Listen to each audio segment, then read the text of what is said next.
There are a lot of really bad arguments for Islam, and one of the worst arguments is, unfortunately, the most common. I get several messages a day from Muslims saying, "How can Islam be the world's fastest growing religion if it's not the truth?" This bit of reasoning is absurd on multiple levels. First, no Muslim would be impressed for a second if I said, with more than 2 billion adherents globally, Christianity is the world's largest religion, so it must be the truth. Somehow, arguments like this are only persuasive to Muslims if they're being used to promote Islam. So there's no consistency here whatsoever. Second, the unstated premise of the argument is that if a movement spreads rapidly, it must be true. And here again, no Muslim would ever agree with this premise if it weren't part of an argument for Islam. Communism was one of the fastest spreading movements in history. No Muslim would accept this as proof that communism is true. Third, you should only appeal to Islam's rapid growth as evidence for Islam if the reasons for Islam's rapid growth have something to do with Islam being true. So the question we should be asking is, why is Islam spreading rapidly? And many of the Muslims who use this argument seem to think that Islam is spreading because so many people are converting to it. Absolute nonsense. People do convert to Islam, but this has very little to do with the spread of Islam. So why is Islam the world's fastest growing religion? The Pew Research report on the rapid growth of Islam explains, the main reasons for Islam's growth ultimately involve simple demographics. To begin with, Muslims have more children than members of the 7 other major religious groups analyzed in the study. The primary reason Islam is growing so rapidly is high birth rates. As a general rule, if your group has more children than other groups, your group's going to grow faster. Pew Research provides a chart showing that wherever there's a significant Muslim population, Muslim birth rates are higher than non-Muslim birth rates.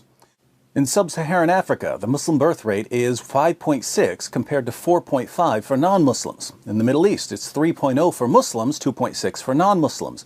In Asia and the Pacific, it's 2.7 for Muslims, 2.0 for non-Muslims. In North America, it's 2.6 for Muslims, 2.0 for non-Muslims. In Europe, it's 2.1 for Muslims, 1.5 for non-Muslims.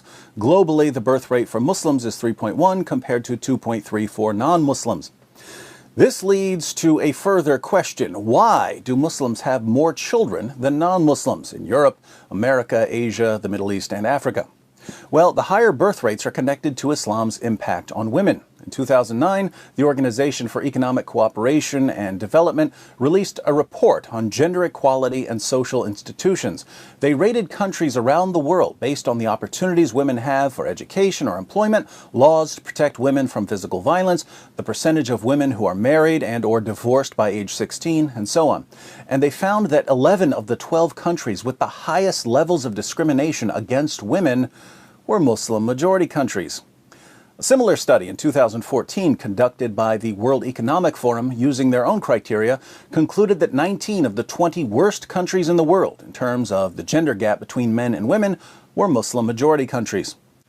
How is this relevant? Well, when women have fewer opportunities in life, they tend to start having children at a younger age. Fewer girls go to school, fewer go to college, there aren't many careers available to them, their parents marry them off at a younger age. Instead of starting a family in their 20s, they start a family in their early teens, and birth rates go up.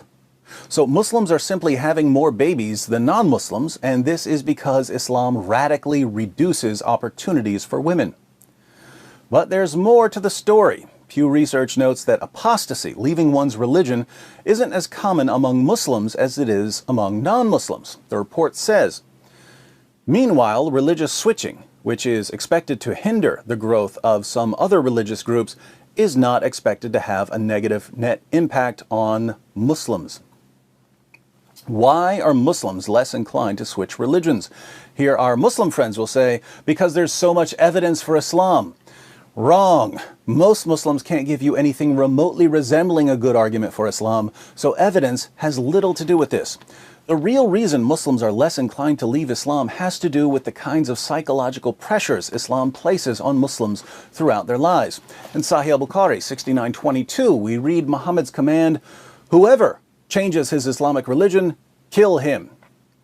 In many Muslim countries, people who leave Islam face death, imprisonment, or at the very least persecution. Even in the West, where apostates are protected by law, Muslims often understand that if they leave Islam, they'll be shunned by their families. Islam also discourages critical thinking about Muhammad. Surah 4, verse 65 of the Quran, for instance, Allah declares, "But know, by your Lord, they can have no faith until they make you, O Muhammad, judge in all disputes between them, and find in themselves no resistance against your decisions, and accept them with full submission." If you find in yourself any resistance against Muhammad's decisions, the Quran says you're not a real Muslim. Verses like this have led to generations of Muslims who are terrified of questioning anything Muhammad said. And the result of the suppression of critical thought is that many Muslims regard any argument for Islam, even an argument like Islam is growing so fast it must be true, as entirely persuasive. So Muslims are trained and pressured throughout their lives not to think critically about Islam, and they know that there are severe repercussions for leaving Islam. Apart from this, Muslims are generally more sheltered from criticism than non-Muslims are. In Muslim countries, criticism of Islam is not tolerated and may be met with legal punishments or mob violence. But even in Western nations, criticism of Islam is not tolerated and will certainly be met with charges of racism and bigotry. Muhammad ordered his followers to kill people who made fun of him, and the Salman Rushdie affair, the murder of Theo van Gogh, and the Charlie Hebdo massacre have convinced most critics to keep their mouths shut, thus further insulating Muslims from any sort of critical thinking about their religion. So now we understand why the Muslim population is growing so rapidly. But Islam isn't just growing rapidly in terms of global population, it's also growing rapidly in the West. Here again, however, this has little to do with conversions to Islam. Islam's main source of growth in the West is immigration. Why are so many Muslims fleeing Muslim countries and moving to the West? Surprise, surprise, Allah's commands to wage jihad against hypocrites and Muhammad's commands to kill apostates have led to endless instability in Muslim lands. There's always some group accusing other groups of being hypocrites or apostates and wanting to kill them for it. People who just want to live peaceful lives and provide a good future for their children decide to leave. And where do they go? They head west in massive numbers. Putting all of this together, why is Islam growing globally? It's growing because of high birth rates combined with psychological conditioning. Why is Islam growing in the West? It's growing in the West because Islam tends to produce unstable countries that many people don't want to live in. Now, to all my Muslim friends who tell me on a daily basis that Islam must be true because it's growing so rapidly, for the sake of clarity, you need to include the reasons for Islam's growth as part of your argument. So the argument should go something like this.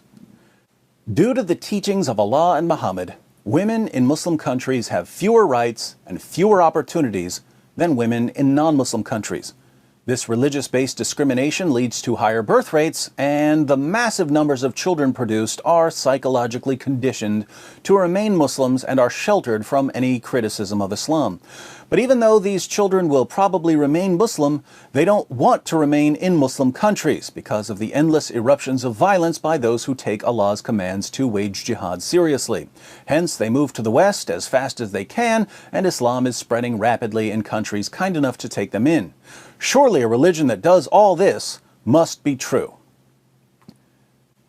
That's your argument, my Muslim friends, and it's the most popular argument for your religion. It's apparently the best you've got. Do you have any idea how this sounds to someone who hasn't been conditioned to mindlessly accept any argument for Islam? Do you even hear yourselves? Islam oppresses women. It threatens to behead people who leave Islam, and it produces countries that people just don't want to live in, so it must be true. If you think that's a good argument, there's obviously nothing I can do to change your mind. All I'll say is that many people would look at the exact same evidence and come to the opposite conclusion.